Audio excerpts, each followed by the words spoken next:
No ahoj, vítám vás u dnešního videa. Dneska se budeme dělat, nebo kreslit tady tu kočku. Tady jste to měli pospátku, musíte ocenit, jo.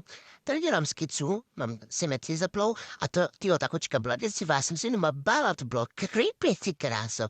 No, tady dělám závěsi, mám tu prohozený, nechápu. Ale dobře, no, tam jsem balovala, tady si dělám podklad, zase dělám závěsi, tady už je čičina, i barvu očka, dělám make barevný, fialový, pak odlesky, aby byla prostě taková úplně cute. No, tady mám úplně špatnou kvalitu videa, protože už byl podvečer. Tady si rozzáším měsíc, no. Tady blengím jakoby něco. Tady mám zase zaplusky, co bože, proč? Mám to přehásný, no, nechápu to jedno.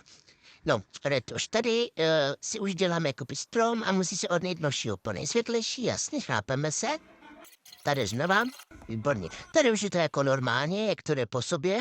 A ty lističky ještě mě tak natrápily, jo, a mám flek na židli a bordel. Ale to všechno už dneska, tak jo. Tak pa a nezapomeň dát follow.